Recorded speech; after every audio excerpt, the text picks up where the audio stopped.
Kamu ikut ibumu saja. Jangan ganggu kehidupan baruku dengan Rina. Angin dingin sisa hujan menderu menyapu pelataran gedung pengadilan agama. Kata-kata itu dilontarkan dengan begitu kasarnya. Kami baru saja mengambil akta cerai dan keluar dari gedung penyelidikan. Perceraian kami baru sah secara hukum belum genap 2 menit yang lalu. Di sebelahku, berdiri Bima, putraku yang baru berusia 8 tahun. Bima menatap wajah ayahnya dengan raut ketidakpercayaan. Anak itu masih berharap, setidaknya di saat-saat terakhir ini, ayahnya akan memberikan satu kalimat perpisahan yang lembut. Dengan keyakinan itulah ia terus menyayangi ayahnya hingga hari ini. Namun, mantan suamiku, Tarik, sama sekali tidak berniat melangkah mendekati putranya. Di pelukan Tarik, bersandar seorang wanita muda yang perutnya mulai membesar. Dia adalah bawahan di kantor Tarik, sekaligus selingkuhannya, Rina Siregar. Akhirnya kita bisa membangun keluarga kecil kita sendiri ya, Mas? Ucap Rina sambil mengelus perutnya dengan penuh kasih sayang, sengaja tersenyum lebar agar aku bisa mendengarnya. Di sebelahnya, mantan ibu mertuaku, Ibu Kartini, mengangguk puas. Syukurlah, kali ini akhirnya akan lahir anak kandung yang benar-benar mewarisi darah daging Tarik. Penantian yang panjang ya, ujar mantan ibu mertuaku. Kata-katanya merobek udara bagaikan sebilah pisau yang tajam. Aku bisa merasakan jari-jari kecil Bima bergetar di genggamanku. Meski begitu, anak itu sama sekali tidak menangis. Ia menggigit bibirnya kuat-kuat dan membalas genggaman tanganku dengan sangat erat. Tarik sedang tenggelam dalam euforia karena berhasil mendapatkan keluarga baru. Ia baru saja membuang anak yang memanggilnya papa dan mencintainya selama 8 tahun, namun sedikit pun tak ada raut penyesalan di wajahnya. Percuma kamu berlagak tegar, Maya. Tarik mendengus meremehkan sambil menatapku rendah. Ia salah mengartikan diamku sebagai bentuk kekalahan. Kamu sudah tidak punya siapa-siapa lagi untuk diandalkan. Aku serahkan Bima padamu. Aku akan segera punya anak kandung. Mulai sekarang, aku akan hidup dengan memprioritaskan Rina dan anak di dalam perutnya. Mendengar kata-kata itu, aku menoleh menatapnya untuk terakhir kalinya. Tidak ada kemarahan di mataku. Yang ada hanyalah kekecewaan yang sangat dalam dan tak bertepi. Selama 11 tahun, aku terus menjaga martabat dan harga diri laki-laki ini. Agar ia bisa bersikap tegar di depan ibunya, agar ia bisa menjaga nama baiknya di mata masyarakat. Seburuk apapun aku dijadikan kambing hitam, aku tidak pernah sekalipun membocorkan kebenarannya. Dihina sebagai perempuan mandul tak berguna oleh ibu mertua, hingga harus menanggung malu di setiap acara kumpul keluarga saat lebaran. Aku hanya diam, tersenyum, dan membiarkannya berlalu. Semua itu kulakukan demi melindungi hubungan antara suami dan putraku. Harapanku hanyalah agar Bima bisa tumbuh tanpa pernah meragukan kasih sayang ayahnya. Namun, harapan itu hari ini dihancurkan dengan kejam oleh kata-katanya sendiri. Aku bukan lagi istri yang harus menelan kata-kata demi menjaga nama baiknya. Meskipun begitu, aku tidak membeberkan semua kebenaran di tempat ini. Aku tidak ingin menjadikan masa lalu ayahnya sebagai tontonan di depan putraku yang berharga. Aku menggenggam kembali tangan Bima yang bergetar dan berkata dengan tenang, "Ayo kita pulang, nak, kakek sudah menunggu." Saat kami membalikkan badan dan mulai melangkah, terdengar suara manja Rina dari belakang. "Mas Tarik, ayo kita pergi sekarang. Nanti kita terlambat jadwal periksa di rumah sakit loh." Rumah sakit. Kata itu membuat langkahku terhenti. Ah, benar juga. Hari ini jadwal pertama kita periksa kandungan sama-sama ya, sahut Tarik dengan nada bersemangat. Iya. Kudengar Dr. Hendra itu sangat terkenal keahliannya. Karena ini rumah sakit pusat Cipto, antreannya pasti panjang. Tapi kalau ada Mas Tarik menemaniku, aku merasa tenang. Dr. Hendra. Rumah sakit pusat Cipto. Mendengar nama itu, jantungku berdegup dingin. Itu adalah rumah sakit tempat kami dulu bolak-balik berobat, dan itu adalah nama dokter yang menangani kami. Begitu rupanya, gumamku pelan, nyaris tak terdengar siapapun. Tarik sama sekali tidak paham. Ia tidak tahu apa makna dari tempat yang akan ia datangi itu. Ia tidak sadar betapa rapuhnya kehamilan yang dibanggakan oleh Rina tersebut. Sebelum menyelesaikan urusan perceraian, aku telah menitipkan sebuah dokumen penting kepada pengacaraku, Ibu Larasati. Itu adalah selembar surat persetujuan lama yang ditandatangani sendiri oleh Tarik. Di sana tertinggal bukti nyata bahwa ia, dengan kemauannya sendiri, telah memutuskan untuk menjadi seorang ayah melalui program inseminasi buatan dengan donor. Tarik percaya tanpa ragu bahwa semuanya berjalan sesuai keinginannya. Mengusir mantan istri yang dianggap pengganggu, lalu mendapatkan istri baru dan anak sedarah daging. Ia merasa dirinya adalah pihak yang berkuasa memilih keluarga. Namun, ia akan segera menyadari sesuatu. bahwa kebisuan yang kujaga selama 11 tahun bukanlah karena aku lemah tak berdaya, dan bahwa ada kenyataan kejam yang pernah disampaikan oleh Dr. Hendra kepadanya di masa lalu. Ayo kita jalan, Bima. Aku kembali menuntun tangan putraku, berjalan menembus angin dingin, tidak perlu menoleh ke belakang. Akhir dari cerita yang sebenarnya baru akan dimulai di ruang periksa yang sedang mereka tuju itu. Di dalam gerbong kereta KRL yang membawa kami dari Jakarta menuju rumah orang tuaku di Bogor, suasana siang itu terasa tenang. Sinar matahari yang redup menyelinap dari balik jendela, menghangatkan kursi penumpang. Namun, tubuh kecil Bima yang duduk di sebelahku masih terasa kaku. Bima terus menatap pemandangan yang melintas di luar jendela tanpa mengucapkan sepatah kata pun. Biasanya, ia adalah anak yang ceria dan selalu berkata, "Ma, lihat papan iklan itu, lucu ya?" Suara ceria itu kini sepenuhnya direnggut di depan gedung pengadilan tadi. "Bima," panggilku lembut, bahu kecilnya tersentak kaget. Saat ia menoleh, kulihat matanya sudah dipenuhi genangan air mata. Air mata yang sedari tadi ia tahan agar tidak jatuh di depan ayahnya. "Ma, apa aku ini benar-benar cuma pengganggu?" Suaranya nyaris seperti cicitan yang dipaksakan keluar. Kata-kata Tarik yang menyuruhnya untuk jangan mengganggu keluarga barunya telah menancap layaknya belati es di hati anak berusia 8 tahun itu. Membayangkan betapa hancurnya ia membuat dadaku serasa mau pecah. Tentu saja tidak, aku menarik tubuh Bima dan memeluknya erat. Mengikuti irama goyangan kereta, aku mengelus punggungnya dengan lembut untuk menenangkannya. "Bima bukan pengganggu siapa-siapa. Bima adalah harta paling berharga buat Mama. Tolong, jangan pernah lupakan itu." Bima membenamkan wajahnya di jaketku, dan akhirnya menangis sejadi-jadinya. Beberapa penumpang menoleh ke arah kami, tapi aku tidak peduli dan terus memeluk putraku. Peduli amat soal ikatan darah atau bukan. Anak ini adalah putra berharga yang kuinginkan dari lubuk hatiku, yang telah bersumpah akan kulindungi dengan taruhan nyawaku. Di saat yang sama, mantan suamiku yang dengan kejam mengkampakkan kami, Tarik, sedang duduk di ruang tunggu VIP rumah sakit pusat bersama selingkuhannya, Rina. "Rumah sakit besar memang bersih dan bagus ya, Mas. Tapi aku jadi agak gugup." Rina mengelus perutnya yang mulai menonjol, bersandar manja di bahu Tarik. "Tenang saja, kan ada aku di sini." Tarik tersenyum bangga, merangkul bahu wanita itu. Saat ini ia percaya sepenuhnya bahwa ia adalah pemenang yang sempurna. Mengusir mantan istri yang merepotkan, mendapatkan wanita muda yang memujanya, dan anak sedarah daging. "Ah, Mas Tarik, ini kuesioner medis untuk suami. Tolong diisi ya." Rina menyodorkan papan dada yang diberikan oleh suster bagian pendaftaran. Di sana terdapat pertanyaan tentang riwayat penyakit keluarga dan riwayat pengobatan reproduksi masa lalu. Tarik mendadak terhenti di depan satu pertanyaan. "Apakah Anda pernah menjalani pengobatan infertilitas atau teknologi reproduksi berbantu di masa lalu?" Selama sekian detik, ingatan 11 tahun yang lalu terlintas di benak Tarik. Di ruang periksa rumah sakit yang sama ini, mendengarkan hasil tes yang dingin dari Dr. Hendra, dan bagaimana ia menangis berlutut dalam keputusasaan di depan Maya. Namun, ia segera menggelengkan kepalanya, menekan ingatan itu jauh ke dasar hatinya. "Mas, ada apa?" Rina menatapnya dengan heran. Tarik kembali memaksakan senyum santai. "Ah, tidak apa-apa. Aku ini sehat walafiat kok. Waktu sama mantan istriku dulu, masalahnya kan ada di dia makanya susah, tapi kamu memang luar biasa, Rina." Sambil berkata demikian, ia tanpa ragu mencentang kotak tidak ada pada riwayat penyakit. Ia benar-benar berpikir bahwa ia bisa menghapus fakta masa lalu begitu saja. Kebisuanku yang menutupi rahasianya selama 11 tahun malah dianggapnya sebagai kelemahan mantan istrinya, dan ia bahkan telah menulis ulang ingatannya sendiri. Namun, kedamaian yang dibangun di atas kebohongan tidak akan bertahan lama. Di waktu yang sama, aku dan Bima telah tiba di rumah masa kecilku, tempat ayahku, Pak Darmawan, menunggu. Begitu melewati pagar, ayahku sudah berdiri di depan pintu. Pensiunan guru SMA itu tampak semakin beruban, namun senyum hangatnya tidak berubah saat menyambut kami.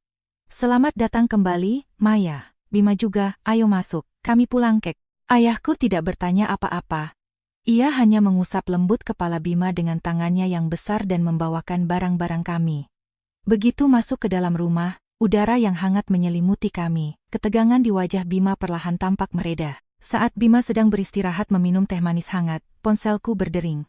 Di layar tertera nama pengacara yang membantuku mengurus perceraian, Ibu Larasati. "Halo, dengan Maya." "Bu Maya, kerja bagus hari ini." Saya baru saja mendapat konfirmasi dari pihak pengadilan bahwa akta cerai sudah diproses. Secara hukum, perceraian sudah sah. Terima kasih banyak, Bu Larasati. Ini semua berkat bantuan Ibu. Tidak, saya hanya melakukan tugas saya. Ngomong-ngomong, soal dokumen yang Ibu titipkan pada saya. Nada suara Bu Larasati sedikit merendah. Dokumen yang dimaksud adalah selembar surat persetujuan lama yang aku serahkan bersama dokumen perceraian. Surat persetujuan program inseminasi buatan dengan donor sperma yang ditandatangani sendiri oleh Tarik Nainen tahun lalu, sebagai bukti ia menerima Bima sebagai anaknya. Apakah Ibu benar-benar yakin tidak ingin mengeluarkan dokumen ini selama proses mediasi tadi? Kalau ini ditunjukkan, mungkin Pak Tarik tidak akan berani mengucapkan kata-kata yang membuang Bima. Tidak apa-apa, jawabku tenang namun tegas. Saya menyimpan dokumen itu bukan untuk menyerangnya. Saya menyimpannya hanya sebagai bukti untuk Bima saat ia besar nanti. Untuk menunjukkan betapa ia sangat diharapkan kelahirannya. Meskipun aku membongkar kebohongan ayahnya dan memaksanya menyayangi putranya, hal itu tidak akan pernah bisa mengisi kekosongan di hati Bima. Saya sangat memahami perasaan Bu Maya. Namun Bu Larasati tampak ragu sejenak. Lalu menyampaikan sesuatu yang tidak terduga. Saat saya memeriksa ulang dokumen terkait kehamilan saudari Rina Siregar, yang diajukan oleh pengacara pihak sana, saya menyadari ada sesuatu yang ganjil. Ganjil bagaimana? Mengenai usia kehamilan yang dilaporkannya saat ini dan waktu di mana Pak Tarik mengaku mereka mulai berpacaran. Jika disandingkan, ada selisih waktu sekitar 1 bulan. Secara perhitungan medis, masa pembuahan terjadi sebelum mereka resmi berpacaran. Aku menahan napas. Tentu saja, usia kehamilan bisa memiliki margin kesalahan atau perbedaan tiap individu, jadi kita tidak bisa langsung menyimpulkan. Tapi jika hari ini Pak Tarik benar-benar menemani Rina periksa ke Dr. Hendra, tanpa perlu mendengar kelanjutan ucapan Bu Larasati, aku sudah mengerti. Dr. Hendra adalah spesialis yang dulu menangani infertilitas kami.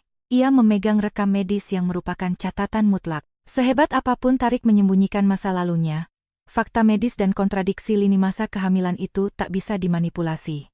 Dan saat ini, mereka sedang berada di ruang tunggu rumah sakit tersebut. Saat aku menyampaikan hal itu, terdengar hela napas pelan dari Bu Larasati di ujung telepon. Tarik percaya semuanya berjalan sesuai keinginannya. Namun ia tidak sadar, tempat yang ia datangi dengan langkah kakinya sendiri itu adalah pintu pertama yang akan menghancurkan kebohongan dan arogansinya. Aku menutup telepon dan menatap langit kelabu di luar jendela. Angin mulai mengubah arahnya. Ibu Rina Siregar, silakan masuk ke ruang periksa. Suara perawat yang tenang menggema di ruang tunggu RS Pusat. Rina berdiri dengan gembira, menarik lengan Tarik. Tarik pun melangkah masuk dengan gaya angkuh. Ia yakin bahwa saat ini ia berada di puncak kehidupannya sebagai pria sejati. Begitu masuk ke ruang periksa, tampak seorang dokter senior beruban duduk di sana. Ia adalah Dr. Hendra, spesialis fertilitas dan kandungan. Dr. Hendra perlahan membaca rekam medis di layar dan kuesioner yang baru saja diserahkan. Lalu, ia mengangkat wajahnya dan menatap Tarik.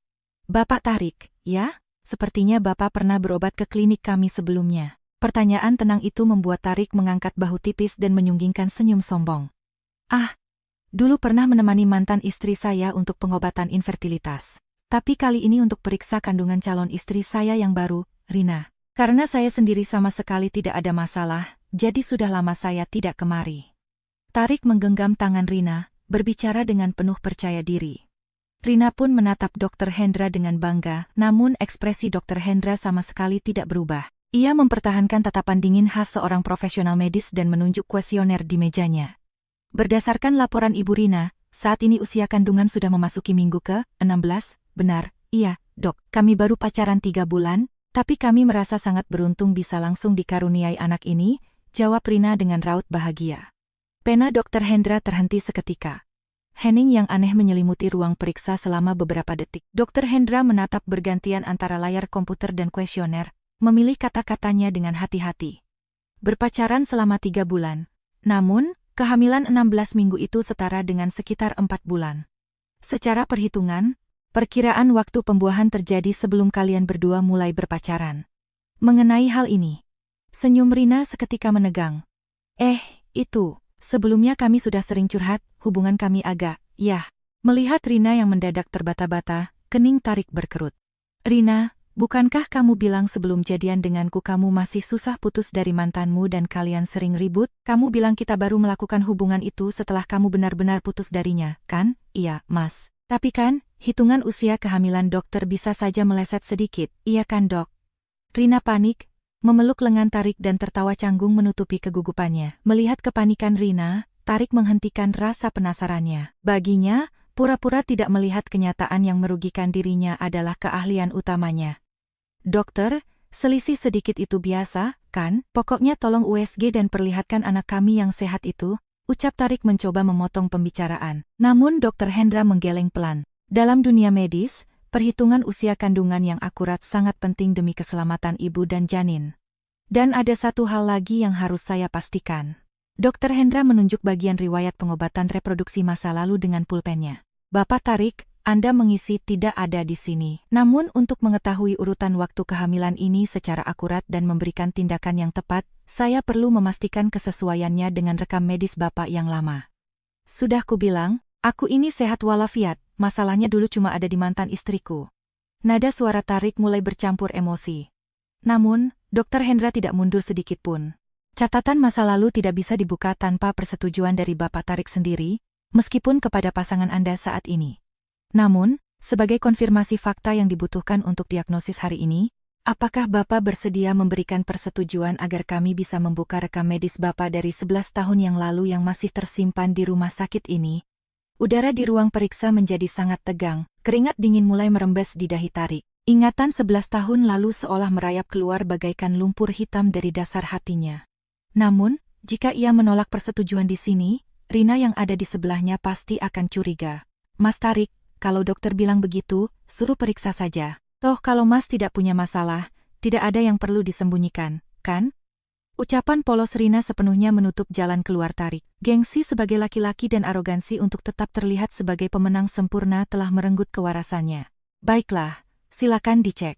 Toh aku tidak punya masalah apa-apa, ucap Tarik dengan nada kesal seraya menandatangani persetujuan pembukaan rekam medis. Ia berusaha meyakinkan dirinya sendiri. Itu sudah 11 tahun yang lalu, hasil tes waktu itu pasti tidak ada artinya.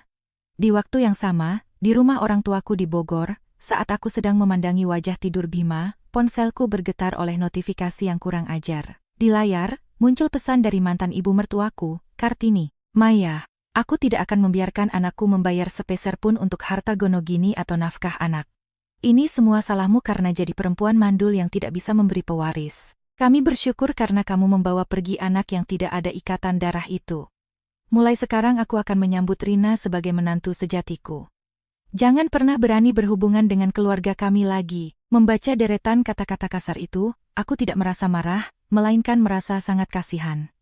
Wanita ini tidak tahu apa-apa. Ia tidak tahu bahwa putra kebanggaan yang dipujanya setengah mati itu 11 tahun lalu pernah menangis berlutut mengemis padaku. Ia tidak tahu bahwa demi membawa rahasia itu sampai mati, aku rela menahan semua hinaan kasarnya selama ini. Ibu Kartini, kesempurnaan putramu yang kau yakini itu sebentar lagi akan terbukti hanya ilusi.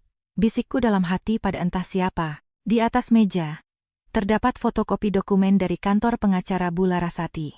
Di sana, tanda tangan Tarik yang menyetujui untuk menerima Bima sebagai anak melalui program inseminasi buatan masih tertera dengan sangat jelas. Kembali ke ruang periksa rumah sakit pusat. Setelah mendapat persetujuan Tarik, Dr. Hendra perlahan membuka file lama di rekam medis elektroniknya. Bunyi klik mouse terdengar sangat keras memecah kesunyian ruangan. Dr. Hendra menatap layar, dan dengan suara datar namun tak mengizinkan bantahan ia menyampaikan fakta tersebut. Bapak Tarik, ini adalah hasil analisis sperma Anda 11 tahun yang lalu. Napas Tarik terhenti. Rina menatap wajah Dr. Hendra dengan penasaran. Dalam catatan saat itu tertulis sangat jelas bahwa pada pihak suami ditemukan faktor sangat krusial yang membuat kehamilan alami nyaris mustahil terjadi. Saat itu, saya sudah menyampaikan fakta ini secara jujur kepada Anda dan mantan istri Anda. Senyum Rina membeku total. Aku bisa membayangkan bagaimana darah seketika surut dari wajahnya.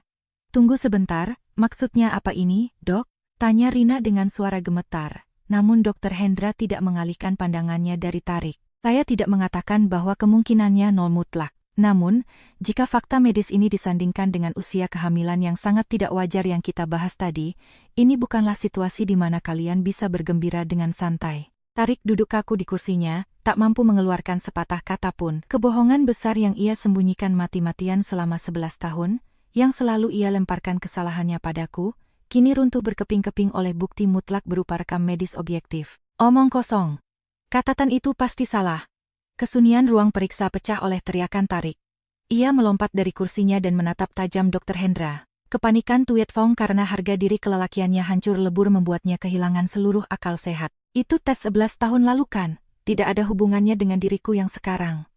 Lagi pula, pasti Maya yang bermain di belakang.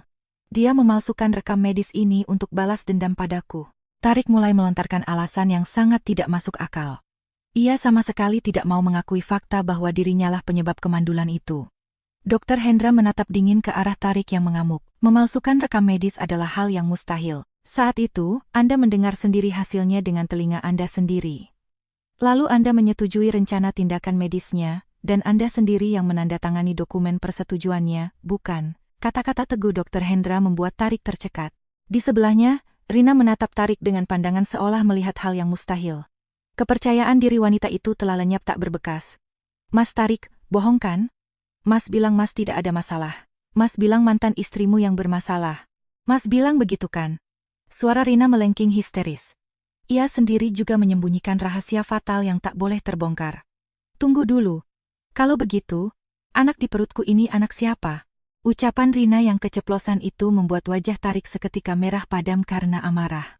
Rasa cemas terhadap kondisi tubuhnya sendiri, ditambah kecurigaan terhadap selingkuhannya, meledak bersamaan. Jangan-jangan kamu belum putus dari mantanmu itu.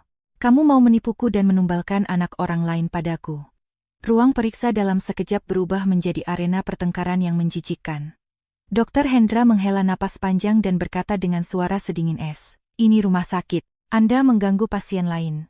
Silakan selesaikan masalah pribadi Anda di rumah.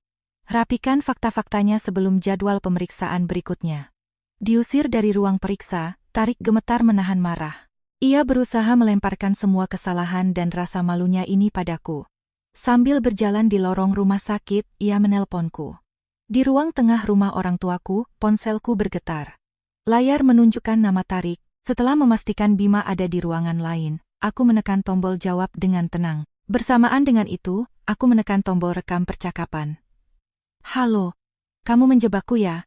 Begitu telepon tersambung, teriakan Tarik yang memekakkan telinga langsung menggema. Berapa yang kamu bayar ke si dokter sialan itu? Kamu suruh dia ngotak-ngatik rekam medisku kan? Aku tidak menjawab, hanya mendengarkan teriakannya.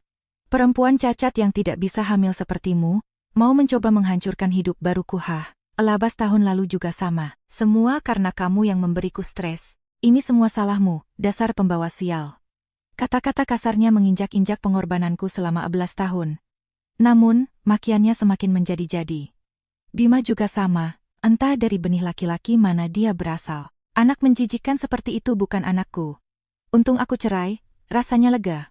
Keluarga palsu semacam itu. Dasar sampah yang kubuang, jangan berlagak sombong. Itu adalah kata-kata yang tidak bisa dimaafkan. Demi melindungi harga dirinya sendiri, ia menyangkal nilai keberadaan anak berusia 8 tahun.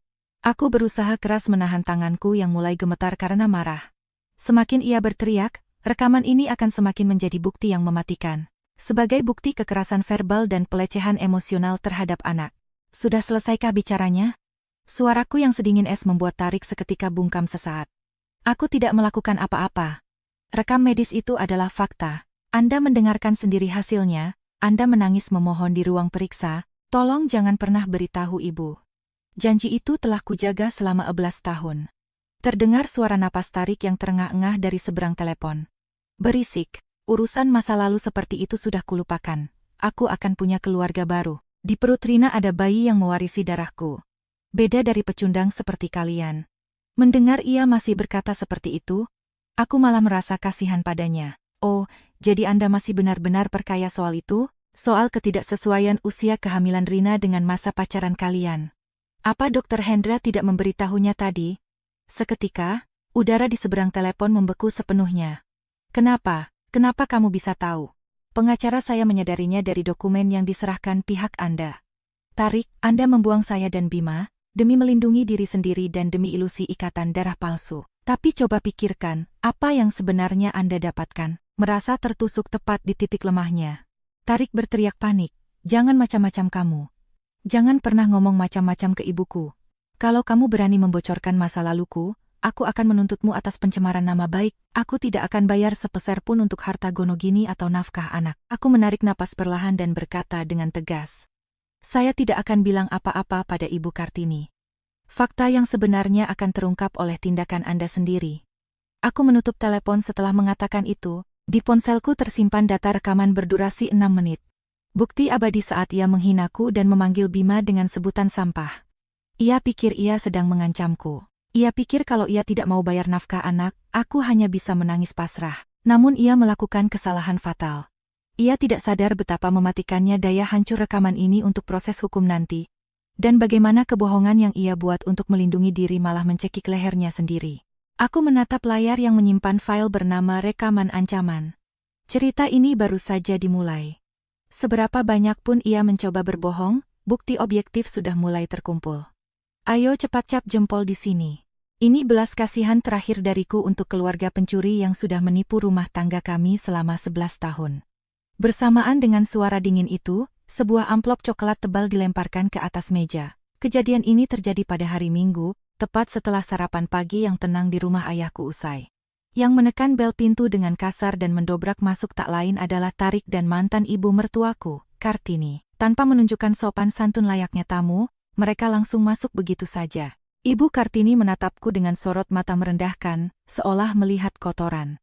Di belakangnya, Tarik berdiri melipat tangan sambil tersenyum licik. Dokumen yang dilemparkan ke meja berjudul surat pernyataan. Isinya adalah melepaskan seluruh hak atas nafkah anak dan harta Gonogini. Dan satu lagi, sebuah kalimat yang sangat tidak wajar ditekankan dengan huruf tebal. Dilarang keras membocorkan kepada pihak ketiga manapun mengenai kejadian selama masa pernikahan dan alasan perceraian. Melihat kalimat itu, aku langsung memahami tujuan asli Tarik. Ia ketakutan. Fakta medis tentang kemandulannya yang terbongkar di RS Pusat kemarin.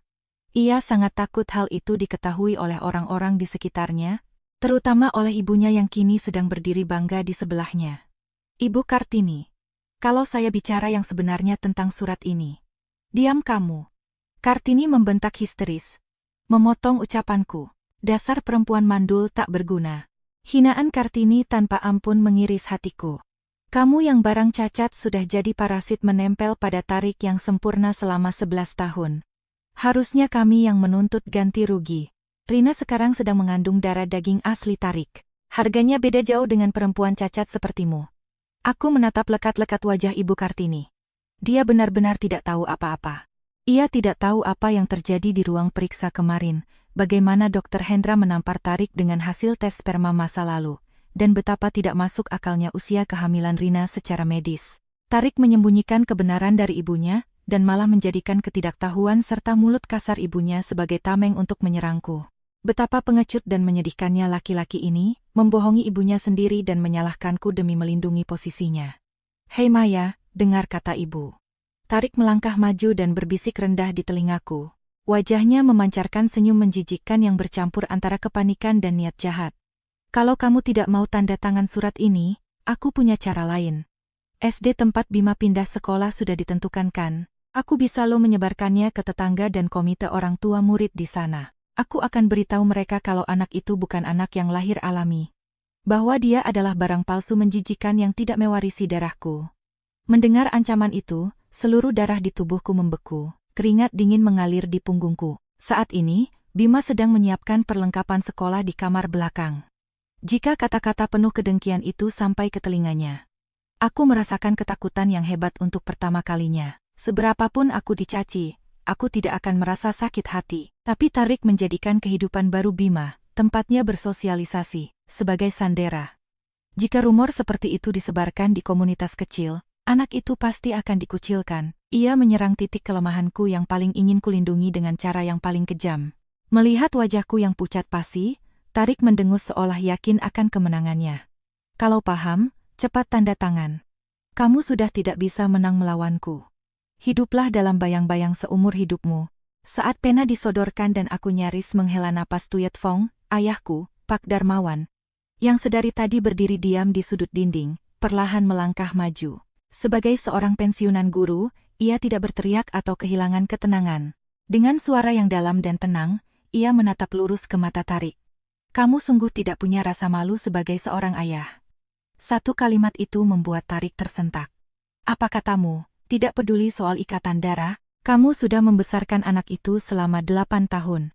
Hari saat dia pertama kali bisa berjalan, malam saat dia menangis karena demam tinggi, kamu pasti ada di sampingnya sebagai seorang ayah. Tapi sekarang kamu mau membuang ingatan itu demi menyelamatkan dirimu sendiri. Kata-kata ayahku menusuk tajam kebanggaan dangkal Tarik. Namun, Kartini segera menyela. Pak Darmawan, tidak usah banyak omong kalau mendidik anak perempuan saja tidak becus. Toh dia cuma anak dari benih orang lain kan. Orang tua dari perempuan pencuri yang menipu anakku kok berani menasihati. Tepat setelah jeritan Kartini bergema, pintu geser kamar belakang terbuka pelan. Bima berdiri di sana dengan wajah pucat. Papa bilang aku ini menjijikkan, suara kecilnya bergetar. Di tangannya, ia menggenggam erat foto berdua dengan ayahnya yang selalu ia hargai. Tarik tampak kikuk sesaat, matanya bergerak-gerak, namun segera kembali memasang wajah dingin. Ya, benar, kamu bukan anak kandungku. Jadi mulai sekarang lupakan aku dan hiduplah sembunyi-sembunyi dengan ibumu. Air mata Bima menetes deras ke lantai. Aku meletakkan pena dengan kuat ke atas meja. Berlari menghampiri Bima dan memeluknya erat. Tubuh kecilnya bergetar hebat karena ketakutan dan kesedihan. Cih, terserahlah. Hari ini kuampuni kamu. Tarik membalikkan badan meninggalkan surat pernyataan di meja. 3 hari, tanda tangani dan kirim balik dalam 3 hari. Kalau tidak, aku benar-benar akan menyebarkannya ke seluruh sekolah dan menghancurkan masa depan bocah itu. Kartini mendengus bangga, dan keduanya pergi seperti badai berlalu. Di ruang tamu yang tersisa, hanya terdengar suara angin yang masuk dari celah jendela dan isak tangis Bima. Aku belum pernah merasakan kebencian sebesar ini. Mereka telah melewati batas yang tidak boleh dilewati. Jika hanya menginjak-injak harga diriku, aku masih bisa menahannya. Tapi mereka menggunakan hati murni seorang anak dan masa depannya sebagai alat pemerasan untuk mengkabut segala perlawananku. Dengan tangan bergetar, aku mengambil ponsel dan mengirim pesan kepada pengacara Larasati. Bu Larasati, tolong eksekusi semua prosedur hukum yang sudah kita persiapkan. Beberapa menit kemudian, balasan singkat datang dari Bu Larasati. Di layar terlampir sebuah file gambar. Itu adalah salinan pengajuan gugatan dan pelestarian alat bukti yang telah disiapkan untuk diserahkan ke pengadilan agama. Mereka pikir mereka telah menyudutkanku. Mereka pasti sedang tertawa terbahak-bahak di dalam mobil, mengira telah mencabut habis taring perlawananku. Namun, surat larangan buka mulut yang ditinggalkan di atas meja itu justru menjadi bukti objektif dan mutlak bahwa Tarik mengakui keberadaan fakta yang merugikannya dan melakukan pemerasan secara tertulis. Udara di luar terasa dingin, menggoyang kaca jendela seolah mengancamku. Namun, suhu tubuh Bima yang menangis sampai tertidur di pelukanku terasa begitu hangat. Di ruangan yang dingin itu, sambil mengelus punggung putraku kuat-kuat, aku bersumpah, aku tidak akan pernah lagi menggunakan tameng kebisuan untuk melindungi mereka. Apa yang mereka takuti, apa yang mereka sembunyikan, aku akan menyeret semua kebenaran itu ke bawah terik matahari bersama bukti-bukti objektif, dan melihat mereka hancur perlahan karena beban kebohongan mereka sendiri. Hari Senin berikutnya, aku mengambil cuti kerja dan mengunjungi kantor firma hukum Bu Larasati. Duduk di sofa kulit yang berat di ruang tamu, aku mengeluarkan setumpuk kertas dari tas. Itu adalah surat pernyataan yang dipaksakan oleh Tarik dan ibunya kemarin. Aku juga menyerahkan rekaman telepon berdurasi 6 menit dari ponselku. Bu Larasati mendengarkan rekaman itu dalam diam sampai selesai. Setelah membaca sekilas surat pernyataan tersebut, ia menghela napas pelan. Ekspresinya yang biasanya ramah kini berubah menjadi wajah seorang ahli hukum yang sedingin es. Bu Maya, langkah yang luar biasa karena Anda berhasil menyimpan bukti ini. Surat pernyataan dan rekaman suara ini akan menjadi pukulan mematikan bagi mereka. Aku sedikit mengendurkan bahuku dan mendengarkan penjelasan pengacara. Pak Tarik menjadikan sekolah tempat Bima bernaung sebagai sandera. Lalu, untuk menutupi kebenaran yang merugikan dirinya, ia memaksa Anda menandatangani larangan buka mulut. Ini bukan sekadar gangguan biasa. Ini sudah memenuhi unsur tindak pidana pemerasan dan pengancaman menurut hukum pidana. Mendengar pandangan hukumnya, rasa cemas yang menempel di dadaku perlahan mencair. Tarik mengira ia telah merampas senjataku. Namun pada kenyataannya, ia justru menyerahkan bukti yang membuktikan betapa pengekut dan liciknya cara yang ia gunakan. Bu Maya, Saya akan segera menyusun dan mengirimkan surat somasi resmi ke pihak mereka. Ini adalah peringatan larangan mendekat serta pemberitahuan tindakan hukum atas pencemaran nama baik. Kita juga akan meminta pihak sekolah Bima untuk waspada terhadap orang tak dikenal tanpa perlu menjelaskan detailnya. Terima kasih banyak, Bu Larasati. Dengan ini saya bisa melindungi anak saya. Aku menundukkan kepala dalam-dalam. Selama ini aku menjadikan kebisuan sebagai tameng untuk melindungi harga diri Tarik. Namun mulai sekarang, aku akan melindungi putraku menggunakan perisai dan pedang terkuat yang disebut hukum. Sementara itu, Tarik sedang mabuk dalam kemenangan sempurnanya di apartemen mewahnya di Jakarta Selatan. Ia menuangkan bir mahal ke gelasnya, bersandar dalam di sofa sambil menonton TV. Perempuan tak berguna itu pasti sekarang sedang menangis pucat sambil menandatangani surat itu, batinnya. Tarik percaya ancamannya bekerja dengan sempurna. Wajahnya memancarkan senyum sombong karena merasa berhasil menundukkan mantan istrinya dan mengubur rahasianya selamanya. Namun, di sebelahnya, gelagat Rina yang duduk di sofa tampak tidak wajar. Ia pura-pura menonton TV, padahal terus mengecek layar ponselnya yang digelapkan, mengirim pesan secara sembunyi-sembunyi. Apa benar itu anaknya? Waktunya nggak masuk akal kan? Pesan bernada belak-belakan itu muncul di layarnya. Pengirimnya adalah mantan pacar Rina yang masih berhubungan dengannya hingga sesaat sebelum ia berpacaran dengan Tarik. Tenang aja. Cuma beda hitungan dikit di rumah sakit. Mas Tarik nggak curiga apa-apa kok. Nggak bakal ketahuan, balas Rina dengan jari gemetar, lalu buru-buru menghapus riwayat pesan itu. Sejak periksa ke RS Pusat tempo hari, kepanikan merayapi hatinya. Pertanyaan Dr. Hendra soal selisih usia kehamilan. Saat itu Tarik memang bisa dikelabui, tapi ia tidak tahu kapan keraguan itu akan muncul lagi. Rina juga sedang berjalan di atas es tipis sambil memeluk rahasia fatal yang tidak boleh terbongkar. Kenapa, Rin? Muka kamu pucat. Mual ya? Tegur Tarik dengan nada santai, membuat Rina tersentak kaget. Iya, agak mual. Aku istirahat di kamar dulu ya. Rina melarikan diri ke kamar tidur. Melihat punggungnya, Tarik tersenyum puas mengira wanita itu benar-benar sedang mengandung anaknya. Sama sekali tak terlintas di pikirannya bahwa wanita di depannya sedang menipunya. 2 hari kemudian, di hari Rabu, bom itu dijatuhkan di divisi penjualan perusahaan peralatan medis tempat Tarik bekerja. Setelah jam makan siang, sepucuk surat diantarkan dari bagian administrasi ke meja Tarik. Pengirimnya, firma hukum Larasati. Di amplopnya terdapat stempel merah menyala bertuliskan somasi resmi. Apa-apaan ini? Tarik mengerutkan kening sambil membuka amplop dengan pisau kertas. Di dalamnya terdapat beberapa lembar dokumen tebal. Ia membacanya dengan santai pada awalnya. Namun baru beberapa baris, darah seketika surut dari wajahnya. Di sana tidak ada kata permintaan maaf dari Maya karena menolak tanda tangan. Yang tertulis di sana adalah peringatan hukum yang sedingin es tanpa ampun. Tindakan saudara dan Ibu Kartini yang memaksa klien kami menandatangani surat pernyataan larangan buka mulut adalah bentuk pemerasan yang melanggar hukum. Selain itu, makian yang saudara lontarkan kepada putra sulung klien kami melalui telepon telah kami amankan sebagai bukti rekaman audio. Sialan, perempuan itu merekam teleponnya. Tarik tanpa sadar berteriak kecil, membuat rekan kerjanya menoleh terkejut. Ia buru-buru memelankan suaranya dan membaca kelanjutannya dengan tangan gemetar. Apabila saudara mendekati klien kami atau putra klien kami, serta menyebarkan berita bohong, kami akan segera melaporkan saudara ke kepolisian. Selain itu, berdasarkan surat persetujuan program inseminasi buatan yang Anda tanda tangani sendiri, kewajiban hukum saudara untuk memberikan nafkah kepada anak adalah mutlak. Jika saudara terus menghindari tanggung jawab, kami akan melanjutkan ke prosedur hukum yang semestinya. Kertas itu terlepas dari tangan Tarik. Pandangannya menggelap, jantungnya berdegup kencang bagaikan alarm peringatan. Rencana sempurnanya dihancurkan berkeping-keping oleh tindakan hukum Maya yang tidak mundur selangkah pun. Sialan. Perempuan itu berani melawanku. Ia nyaris memukul meja karena marah, tapi tangannya terhenti di udara. Surat pernyataan yang ia gunakan untuk mengancam Maya kini berubah menjadi tali jerat yang mencekik lehernya sendiri. Ancaman menyebarkan rumor di sekolah menjadi tindakan bunuh diri di depan bukti rekaman. Lebih parah lagi, yang menjatuhkannya ke jurang Tuyet Fong adalah kalimat terakhir dalam dokumen itu. Di sana tertulis catatan tambahan yang kejam dari pengacara Larasati. Catatan. Mengenai kehamilan saudari Rina Siregar, pasangan Anda saat ini.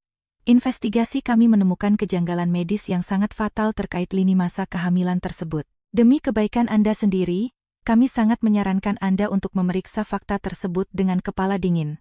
Napas Tarik terhenti. Pandangannya beralih ke meja Rina yang duduk tak jauh darinya di kantor itu. Rina sedang menatap layar komputernya, tapi tangannya berhenti mengetik. Pikirannya melayang entah kemana. Sesekali ia mencuri pandang ke sekeliling, mengeluarkan ponselnya, mengetik sesuatu, lalu menyembunyikannya lagi. Jangan-jangan. Suara kering keluar dari mulut Tarik tanpa sadar. Kejanggalan usia kehamilan yang ditunjuk oleh Dr. Hendra di RS Pusat. Waktu itu ia beralasan itu hanya salah hitung demi lari dari kenyataan bahwa ia tidak punya kemampuan reproduksi. Namun, peringatan objektif dari pihak ketiga seorang pengacara membuat keraguan yang selama ini diabaikannya membesar seketika. Apakah aku sedang ditipu? Begitu keraguan itu muncul, ia menyebar layaknya noda tinta hitam. Rina bilang dia baru putus dari mantan pacarnya sesaat sebelum jadian dengannya. Jika saat itu perutnya sudah berisi anak laki-laki lain. Napas Tarik memburu. Apakah demi menutupi masa laluku, aku ditipu untuk membesarkan benih orang lain? Penghinaan itu menyiksanya. Namun ia tidak bisa mencecar Rina di tempat itu, karena jika hal itu benar, ia harus berhadapan langsung dengan fakta bahwa dirinya adalah laki-laki mandul. Sementara Tarik tersiksa dalam tuyet Fong dan keraguan di kantornya, ibunya, Kartini, sedang melakukan tindakan yang sama sekali berbeda. Kartini marah besar karena sudah 3 hari Maya tidak mengirim balik surat pernyataan itu. Ia sama sekali tidak tahu seberapa kotor kebohongan putranya. Ia masih percaya bahwa Maya adalah perempuan mandul yang merepotkan Tarik. Dengan amarah meluap, ia memakai mantelnya dan bersiap menuju rumah orang tua Maya lagi. Perempuan keras kepala, dia nggak akan paham kalau nggak dikasih pelajaran. Omel Kartini sambil membuka pintu rumah. Namun langkahnya terhenti. Di depannya berdiri 2 orang pria dan wanita tak dikenal berpakaian rapi. Ibu Kartini, benar? Sapa wanita berjas itu dengan tenang. Iya, kalian siapa? Saya kuasa hukum Ibu Maya, nama saya Larasati. Hari ini saya datang untuk menyampaikan secara langsung pemberitahuan terkait peringatan hukum yang kami kirimkan. Mendengar itu, wajah Kartini langsung berubah masam. Pengacara? Oh, Maya yang sewa ya? Mau minta harta gono gini kan? Percuma, toh salahnya ada di dia. Kartini menggonggong marah, tapi Bu Larasati sama sekali tidak goyah. Ia mengeluarkan surat somasi yang isinya sama dengan yang dikirimkan ke Tarik. Ini bukan tuntutan gono gini. Ini adalah peringatan tentang tindakan Anda dan putra Anda yang mendatangi rumah orang tua Ibu Maya dan memaksanya menandatangani surat larangan buka mulut. Tindakan tersebut tergolong sebagai tindak pidana pemerasan dan pengancaman yang sangat serius. Tatapan tajam dan nada bicara tegas Bu Larasati membuat Kartini menciut sesaat. Apa? Berlebihan sekali. Saya cuma mengajarinya tahu diri. Dia kan menumpang di anak saya yang sempurna, menerobos masuk rumah orang lain tanpa izin, mengancam kehidupan sekolah anak kecil untuk memaksa tanda tangan. Itu di mata hukum disebut kejahatan.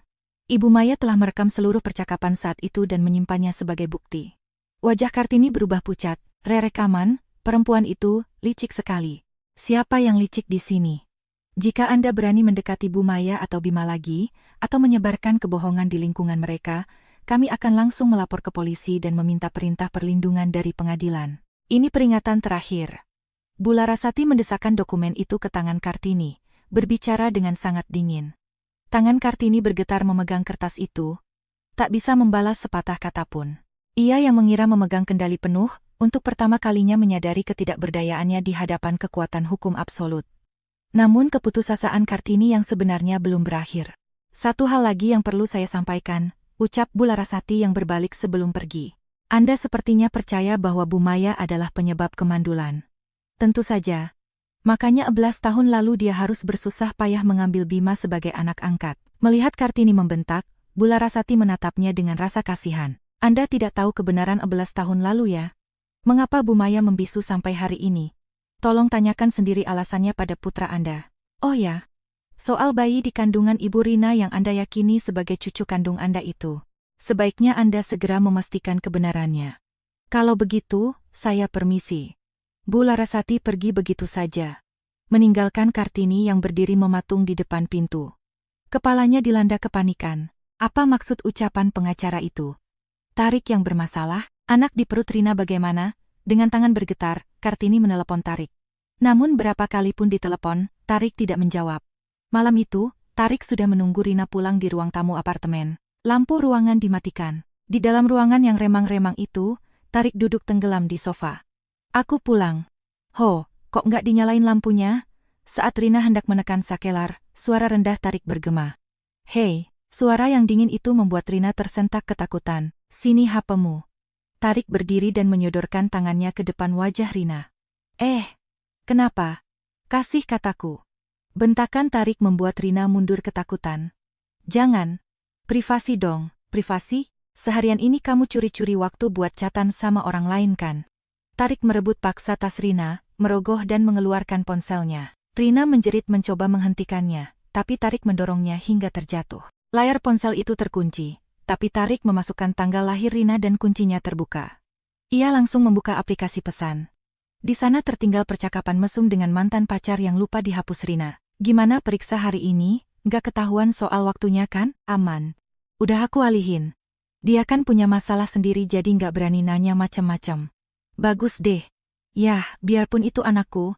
Kalau dia mau besarin sih aku untung. Melihat deretan pesan itu, sesuatu di kepala Tarik hancur meledak. Apa-apaan ini?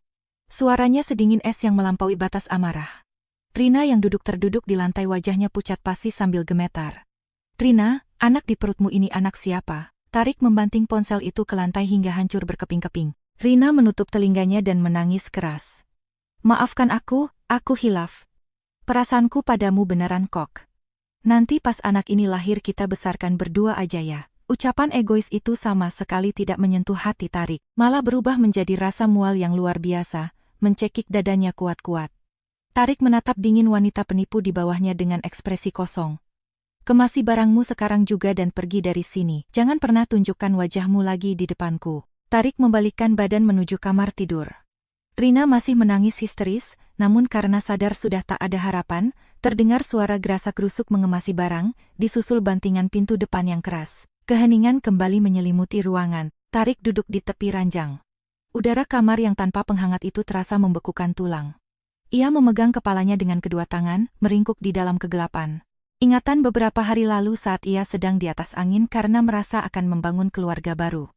Kini menertawakannya sebagai ilusi yang sangat kejam. Tiba-tiba, terdengar suara kunci pintu depan dibuka. Ibu Kartini, yang memegang kunci cadangan, menerobos masuk dengan wajah pucat pasi.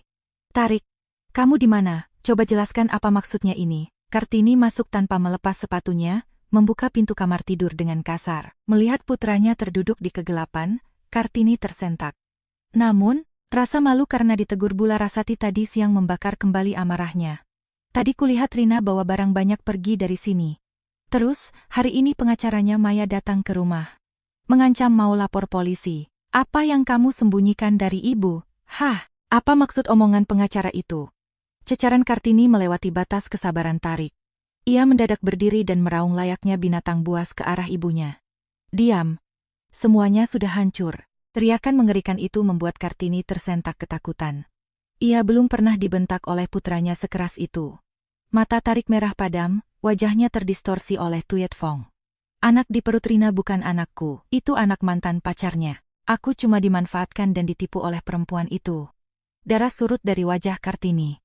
Apa katamu? Bukannya itu cucu kandungku. Wanita itu menipu anakku. Mengerikan. Tapi nggak apa-apa, Tarik. Untung kamu pisah dari perempuan itu. Kamu masih muda. Nanti menikah lagi sama perempuan baik-baik, kali ini pasti bisa punya anak kandung. Gak bakal bisa, raungan Tarik menggetarkan udara di ruangan itu. Kartini membelalakan matanya, kehilangan kata-kata. Tarik menutupi wajahnya dengan kedua tangan, bahunya bergetar hebat, dan akhirnya mengakui kebenaran itu. Aku laki-laki mandul. 11 tahun lalu di RS Pusat aku divonis begitu, kemungkinan aku bisa punya anak secara alami itu hampir nol mutlak. Kaki Kartini kehilangan tenaga, ia jatuh terduduk di lantai. Bohong, bohong kan, kamu kan kebanggaan ibu.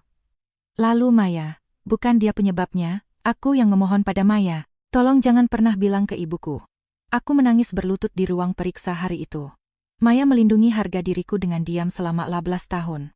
Beratnya kenyataan itu menghantam Kartini hingga hancur lebur. Apa saja yang ia katakan pada Maya selama 11 tahun ini?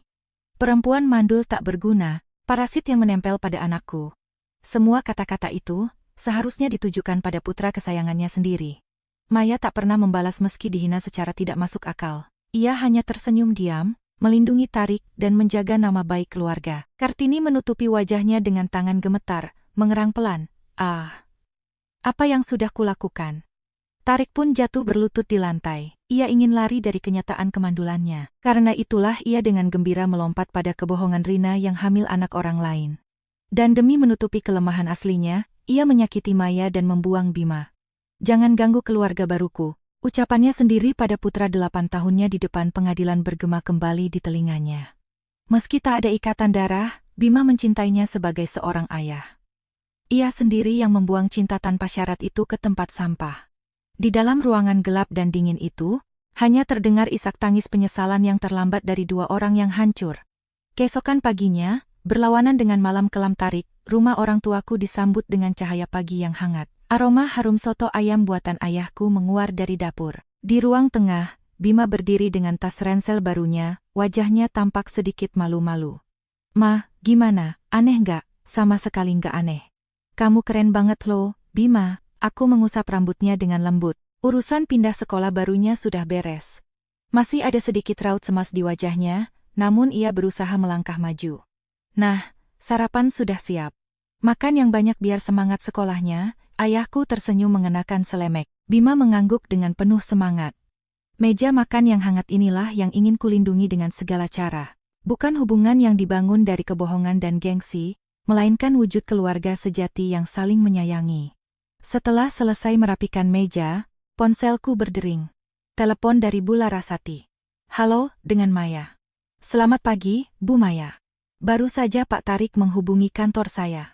Mendengar nama itu, tanganku terhenti sejenak. Suara Bu Larasati tetap tenang seperti biasa. Dia terdengar sangat panik. "Dia bersikeras ingin bertemu dengan Anda dan Bima untuk minta maaf secara langsung.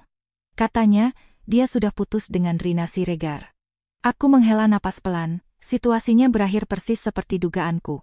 Aku sudah tahu dia akan merengek setelah kehilangan segalanya. "Tolong tolak saja," jawabku tenang namun tegas. "Apapun yang dia hilangkan, sudah tidak ada hubungannya lagi dengan saya dan Bima." "Baik, akan saya sampaikan seperti itu." Lalu, dia mulai memberikan isyarat enggan membayar nafkah anak. Alasannya, apakah ia punya kewajiban membayar untuk anak yang tidak punya ikatan darah dengannya? Aku tersenyum dingin. Tarik masih memandang remeh hukum. "Bu Larasati, saatnya menggunakan surat persetujuan itu kan?" "Tentu. Dokumen persetujuan program inseminasi buatan yang ia tanda tangani sendiri 11 tahun lalu. Selama ada dokumen itu, secara hukum perdata, ia adalah ayah yang sah. Mustahil baginya menghindar dari kewajiban nafkah dengan alasan tidak ada ikatan darah. Kita akan memaksanya menghadapi kenyataan itu di sidang mediasi nanti. Mohon bantuannya, Bu Larasati." Aku menutup telepon dan menatap sinar matahari pagi dari jendela. Ia tak akan diizinkan lari dari dosanya. Harga dari apa yang telah ia hancurkan, akan kubuat ia membayarnya lunas di mata hukum sepanjang sisa hidupnya. Titik balik cerita ini sepenuhnya berpihak padaku. 1 minggu berlalu sejak Rina pergi. Kondisi apartemen Tarik sangat berantakan hingga sulit dipercaya.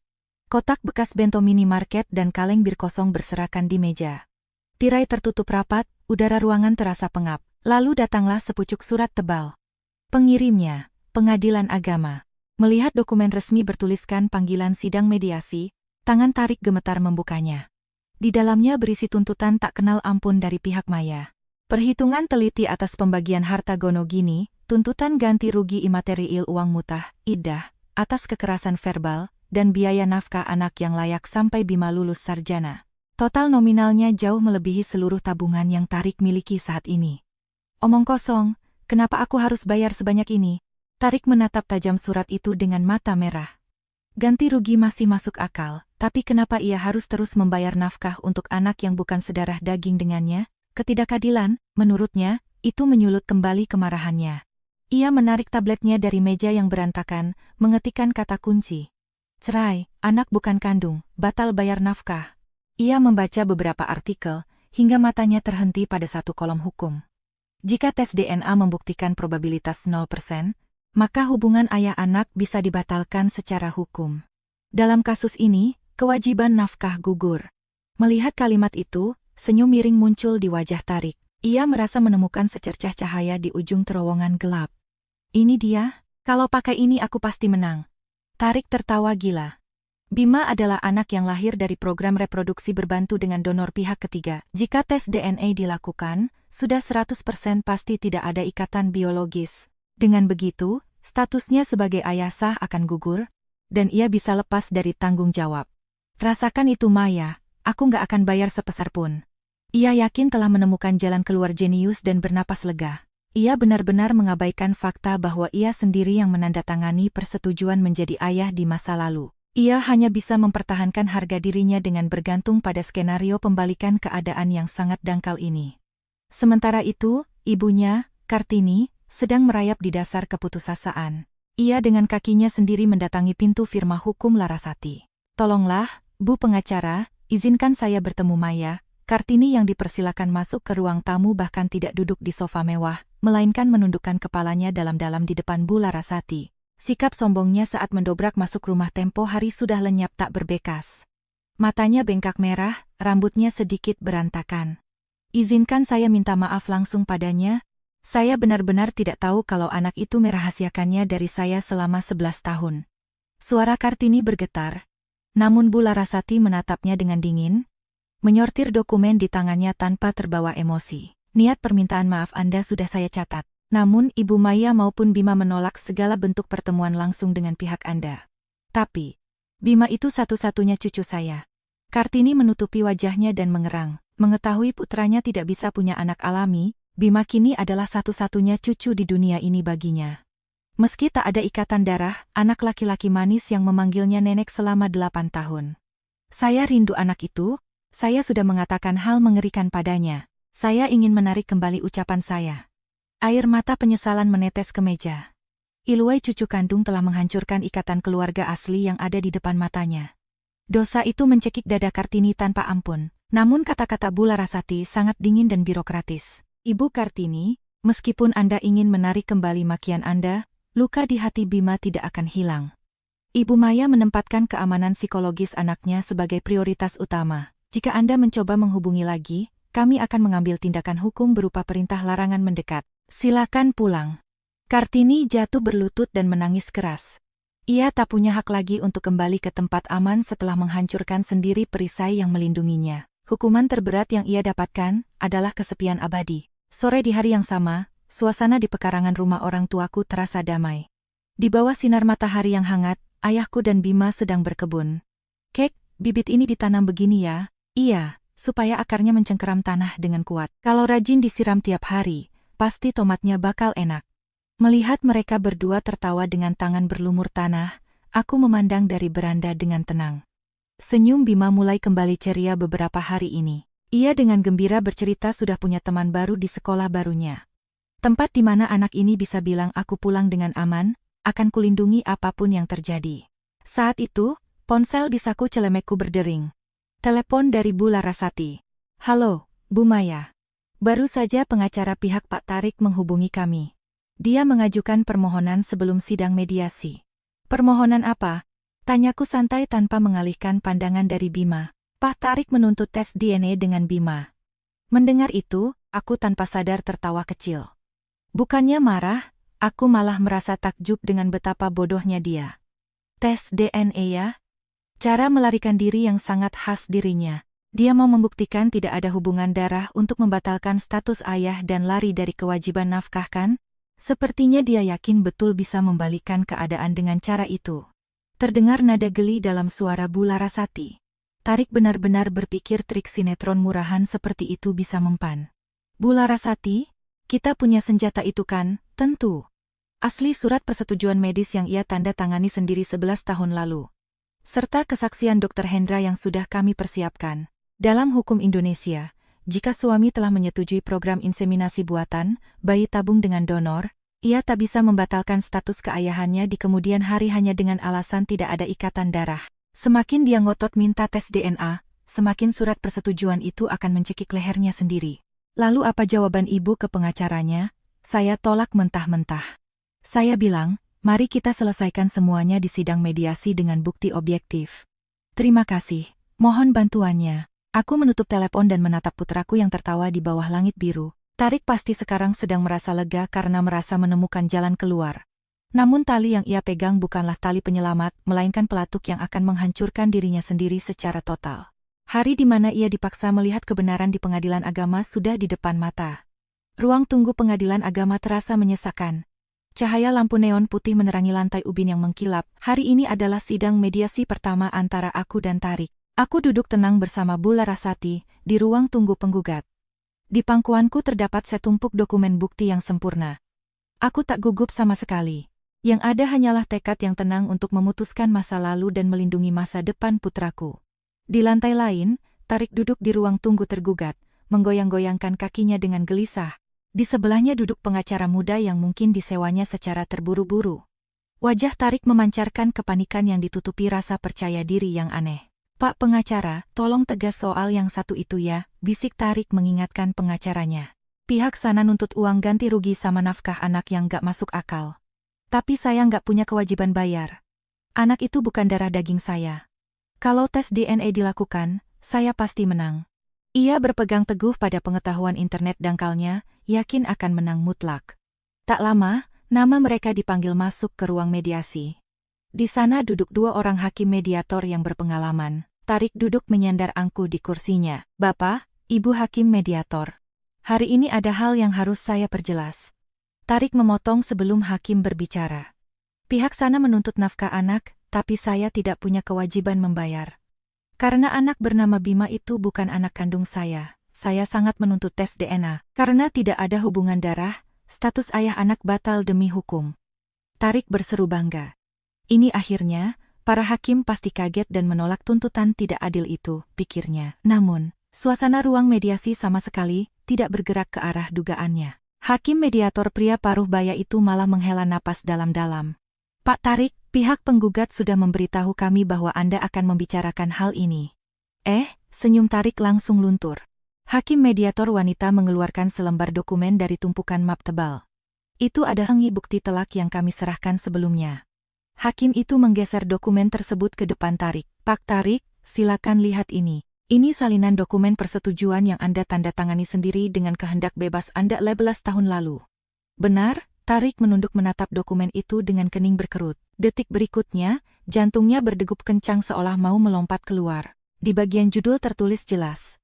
"Surat persetujuan program inseminasi buatan. Reproduksi berbantu." Di bawahnya terdapat tanda tangan asli Tarik dan kap materai yang jelas. Dilengkapi dengan surat keterangan medis terperinci dari Dr. Hendra. "Apa ini? Kenapa ini ada di sini?" Suara Tarik mulai gemetar. Masa lalu yang berusaha mati-matian ia segel selama 11 tahun kini dibenturkan ke meja pengadilan sebagai bukti objektif. "Pak Tarik, Anda sudah menerima penjelasan medis secara penuh bahwa Anda memiliki masalah infertilitas. Berdasarkan hal itu, Anda menyetujui program reproduksi dengan donor untuk mendapatkan anak. Dalam dokumen ini tertulis jelas bahwa Anda berjanji akan menanggung seluruh tanggung jawab sebagai seorang ayah." Suara tenang hakim mediator menghancurkan harapan dangkal Tarik berkeping-keping. Tarik panik dan mendorong dokumen itu. "Kertas usang masa lalu tidak ada hubungannya. Kenyataannya kami tidak ada ikatan darah. Secara hukum, menyuruh saya menanggung anak yang bukan sedarah daging itu tidak masuk akal." Saat Tarik berteriak, pengacara di sebelahnya menghela napas panjang dan menatap kliennya dengan tatapan dingin.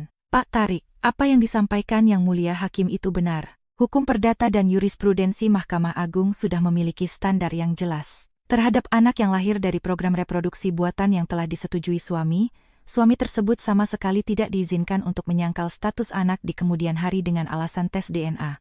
"Apa?" Tarik menatap pengacaranya dengan mulut ternganga. "Sejak Anda menandatangani persetujuan itu, secara hukum Anda adalah ayah seutuhnya. Menghindar dari kewajiban nafkah adalah hal yang mustahil.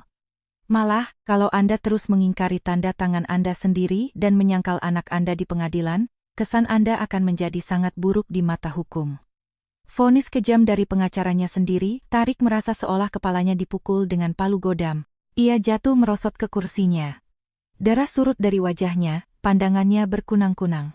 Ilmu internetnya tentang kewajiban nafkah gugur jika tak ada ikatan darah ternyata hanya berlaku untuk kasus di mana istri berselingkuh dan hamil dari pria lain tanpa sepengetahuan suami. Aturan itu sama sekali tidak berlaku pada kasus Tarik yang sejak awal menandatangani persetujuan medis.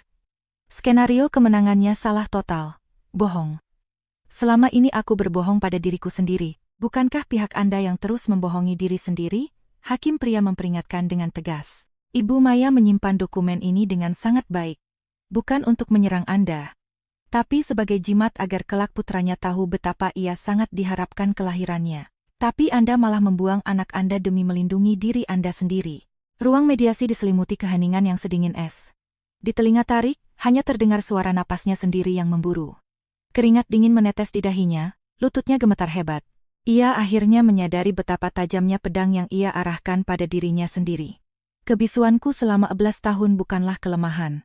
Itu adalah wujud cinta terkuat untuk melindungi harga dirinya sebagai suami dan ayah. Namun ia memecahkan sendiri perisai itu karena dibutakan oleh wanita baru dan ilusi darah daging. Dan yang tersisa kini hanyalah pantulan dirinya yang menyedihkan dan tak bertanggung jawab di cermin hukum. Pak Tarik, tuntutan Ibu Maya bukan hanya nafkah anak. Ganti rugi imaterial atas kekerasan verbal dan surat pemerasan yang Anda buat juga telah diajukan dengan nominal yang sesuai. Di hadapan bukti-bukti objektif ini, apakah Anda masih mau mengelak? Tidak ada jalan keluar lagi. Skenario pembalikan keadaan yang dirancang sempurna runtuh hanya dengan selembar dokumen. Tarik menutupi wajahnya dengan kedua tangan, hanya bisa mengerang putus asa di dalam ruang sidang. Di waktu yang sama, aku melihat jarum jam di ruang tunggu bergerak pelan. Bu Larasati menyodorkan secangkir teh hangat dalam gelas kertas. Mungkin ini saatnya pihak sana menyadari kenyataan ya. Iya, waktu yang pas baginya untuk mengetahui beban perbuatannya. Aku meminum teh hangat itu dan tersenyum pelan. Semakin kebenaran disembunyikan, kelak ia akan berbalik menjadi taring tajam yang menusuk diri sendiri. Proses untuk memaksanya melunasi harga dari apa yang telah ia hancurkan di mata hukum baru saja dimulai. Kesepakatan mediasi akhirnya diketuk. Uang ganti rugi dan harta gonogini senilai 600 juta rupiah harus dibayar tunai. Ditambah nafkah Bima sebesar 8 juta rupiah per bulan sampai Bima berusia 22 tahun. Jika pembayaran menunggak sekali saja, akan langsung dilakukan eksekusi paksa potong gaji. Syarat-syarat yang dibacakan hakim mediator bagaikan rantai yang mengikat masa depan Tarik. Setiap kali nominal disebutkan, bahu Tarik tersentak. Untuk membayarnya, ia harus menguras habis seluruh tabungannya dan memangkas biaya hidupnya hingga titik paling ekstrem. Ini berlebihan. Bagaimana dengan biaya hidup saya? Tarik memohon dengan suara serak, namun tak ada belas kasihan di wajah hakim. Pak Tarik, Anda sangat melukai martabat klien dan hati anak Anda. Terlebih Anda sepihak membuang keluarga karena percaya selingkuhan Anda hamil anak Anda. Syarat ini tidak berlebihan, ini harga dari apa yang Anda hancurkan. Pengacara Tarik pun menunjuk dokumen dengan dingin. Kalau kita bawa ini ke tahap persidangan, rekaman telepon Anda akan diputar di ruang sidang Ho. Nama baik Anda di masyarakat akan hancur total. Setuju di sini adalah pilihan terbaik. Ditinggalkan oleh pembelanya sendiri, hati Tarik hancur sepenuhnya. Dengan tangan bergetar, ia menggenggam pena dan menandatangani akta perdamaian. Sembari menatap tinta yang menyerap ke kertas, rasa pusing yang hebat melandanya. Demi istri muda dan ilusi darah daging, ia mengorbankan segalanya. Tapi yang ia dapatkan malah wanita pembohong yang mengandung benih orang lain, dan utang raksasa berupa kewajiban nafkah. Hidupnya hancur hanya dalam hitungan minggu. Selesai mediasi, Tarik melangkah keluar dari gedung pengadilan dengan langkah gontai. Terik matahari Jakarta siang itu terasa sangat dingin. Sambil berjalan terhuyung, ia secara refleks mengeluarkan ponselnya. Mengabaikan peringatan untuk tidak menghubungi langsung, ia menelepon nomor Maya. Terdengar nada panggil yang kosong. Tentu saja, Maya tidak mungkin mengangkatnya. Saat dialihkan ke kotak suara, Tarik meninggalkan pesan dengan nada mengemis. Maya, ini aku. Aku yang salah. Anak Rina ternyata bukan anakku. Aku ditipu. Memang cuma kamu dan Bima yang aku punya. Tolong, mari kita bicara sekali lagi. Izinkan aku bertemu Bima. Itu adalah permohonan yang menyedihkan, sangat berbeda dari sikap arogan sebelumnya. Sifat egoisnya yang selalu ingin berlindung di balik tameng saat terdesak, sama sekali belum berubah sampai akhir. Sementara itu, di rumah besarnya, Kartini sedang menggenggam gagang telepon. Ia menelepon bibi dari keluarga besarnya, mencoba menangis mengadu. Bik, dengar ya. Maya itu perempuan menakutkan. Dia menipu Tarik dan mau merampas uang banyak. Bima juga bukan anak kandung Tarik. Kartini seperti biasa mencoba memutarbalikan fakta sebagai korban. Namun suara dari seberang telepon sangat dingin. Kartini, hentikan sandiwara memalukanmu. Bu Larasati, pengacara itu, sudah mengirimkan surat kronologi lengkap ke saya sebagai perwakilan keluarga besar. Soal Tarik yang mandul, Dan bagaimana Maya menyembunyikannya selama 11 tahun demi membela kalian. Dan bagaimana kamu terus-terusan menghina Maya, kami semua sudah tahu. Darah surut dari wajah Kartini, demi menjaga muka keluarga Tarik, Maya sudah sangat menderita. Begitu dapat perempuan baru, kalian langsung membuangnya? Jangan pernah telepon ke keluarga besar lagi membawa aib. Terdengar bunyi tutut tanda telepon ditutup. Kartini merosot ke lantai sambil memegang gagang telepon. Semua hinaannya pada Maya saat kumpul lebaran, kini berbalik menghantam wajahnya sendiri bak bumerang. Tak ada yang percaya lagi padanya. Bima, satu-satunya cucu yang menyayanginya, telah diusirnya sendiri. Di dalam rumah yang luas itu, hanya tersisa udara penyesalan yang berat. Sore harinya, di ruang tengah rumah ayahku, aku menerima laporan dari Bu Larasati, bahwa mediasi selesai dan semua tuntutan dikabulkan. Bu Maya, saya sudah melarang kontak, tapi sepertinya Pak Tarik meninggalkan pesan suara. Iya, ada di kotak suara. Aku menaruh ponsel di meja, menyalakan speaker. Tolong, mari kita bicara sekali lagi. Izinkan aku bertemu Bima. Suara Tarik yang seolah menangis bergema di ruangan, namun hatiku tak bergeming sedikit pun. Bahkan rasa kasihan pun tak muncul. Aku mendengarkannya sedingin menonton kejadian di dunia lain. Begitu tidak sesuai keinginannya, langsung merengek. Dia tak pernah berubah. Tapi saya tak akan pernah lagi melindunginya, ucapku tenang, disetujui oleh Bu Larasati. Tepat sekali. Kalau dia masih mengganggu, saya akan ajukan perintah larangan mendekat. Aku menutup telepon dan menghapus pesan suara itu tanpa ragu. Memutus ikatan masa lalu sepenuhnya. Makanannya udah siap. Suara ceria Bima terdengar dari arah dapur. Ayahku dengan bangga menyajikan ayam goreng mentega ke piring. Uap hangat dan aroma sedap memenuhi ruang tengah. Iya, Mama ke sana. Aku berdiri dan berjalan menuju meja makan tempat keluargaku menunggu. Di luar sana, Tarik dan Kartini mungkin sedang tersiksa dalam kegelapan akibat kebohongan dan arogansi mereka. Namun di dalam rumah ini, terdapat kehangatan murni tanpa kebohongan. Yang harus kulindungi bukanlah ego murahan seorang laki-laki, melainkan cahaya kehidupan yang tertawa polos di depanku. Kami telah keluar dari terowongan gelap. Bagaimanapun menyedihkannya akhir nasib mereka, aku tak akan pernah menoleh ke belakang lagi. Beberapa hari setelahnya, di tengah malam di sebuah kamar apartemen remang-remang, Tarik menatap layar komputernya sambil tersenyum licik. Perempuan itu dan pengacaranya beneran mikir aku bakal nurut bayar 600 juta. Bodoh, ia mengetik cepat di keyboard, memindahkan hampir seluruh uang dari rekening utamanya ke rekening bank daerah yang jarang ia gunakan. Meski sudah ada kesepakatan mediasi, uang tak bisa disita kalau tak ada di rekening. Ia berencana berkelit, mengatakan dirinya jatuh miskin untuk mengulur waktu. Tes DNA gagal, tapi kalau aku nggak serahkan uangnya, aku yang menang. Enak saja mereka mau merusak hidupku. Tarik merasa jenius dan bernapas lega. Tak menyadari betapa fatal kebodohannya, keesokan siangnya, di divisi penjualan, Tarik yang sedang sok berkuasa mengatur anak buahnya tiba-tiba dipanggil manajer HRD ke ruang rapat. Saat masuk, sang manajer langsung membanting sebuah surat ke atas meja. Tarik, apa maksudnya ini? Kenapa surat ini bisa dikirim ke perusahaan? Tarik pucat pasi melihat surat itu. Penetapan sita eksekusi, konservatoir Beslak, dari pengadilan agama. Artinya, pemotongan gaji dan pesangon secara paksa. Kenapa Pak?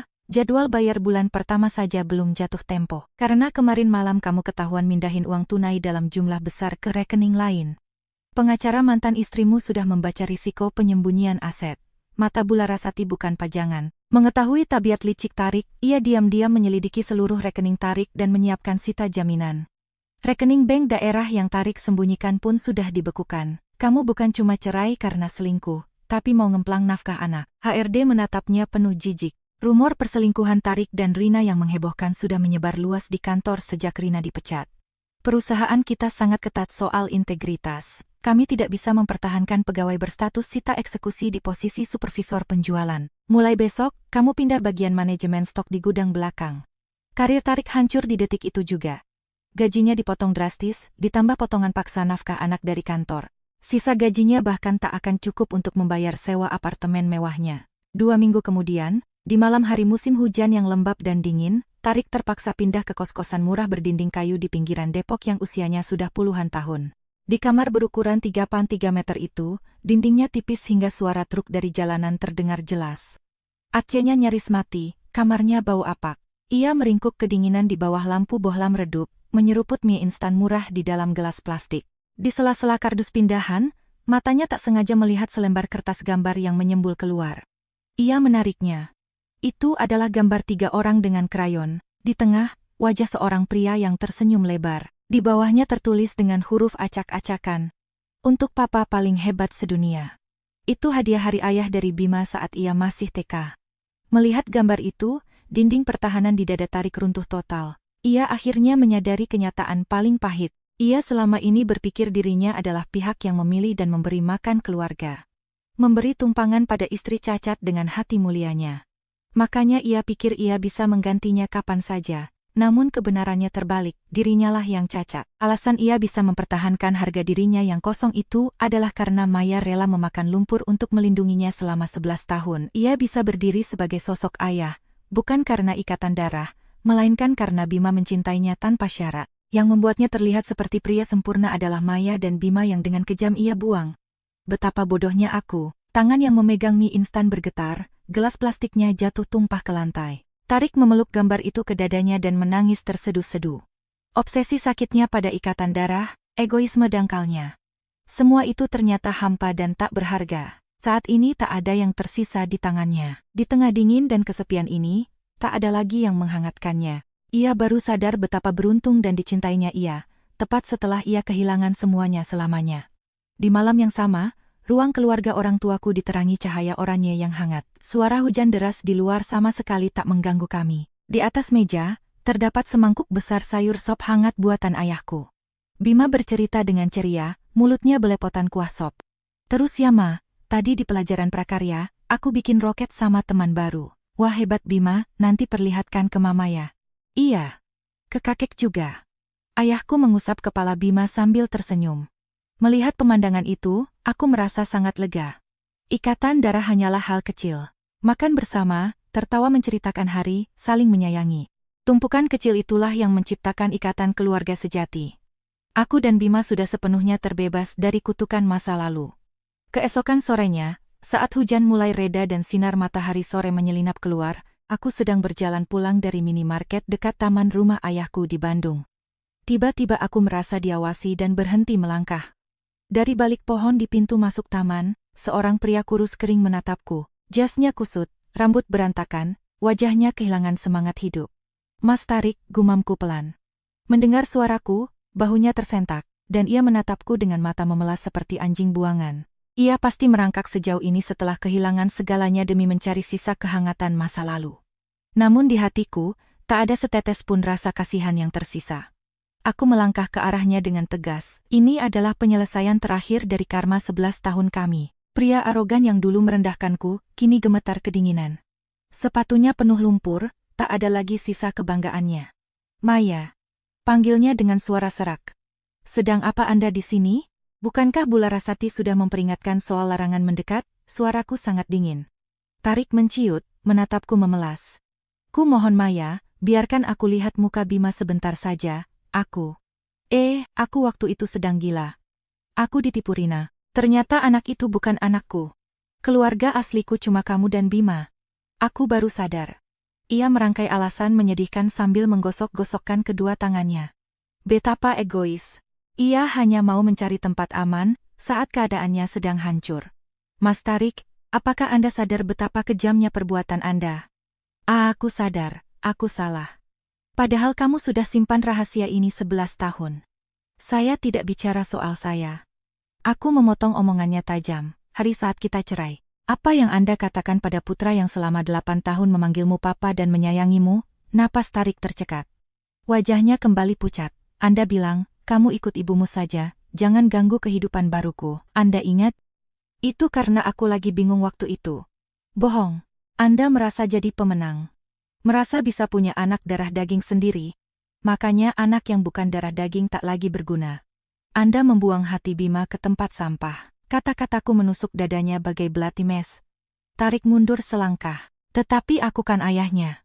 Secara hukum aku tanda tangan persetujuan itu kan. Aku juga tiap bulan dipotong gaji untuk bayar nafkahnya. Masa aku nggak punya hak untuk bertemu anakku?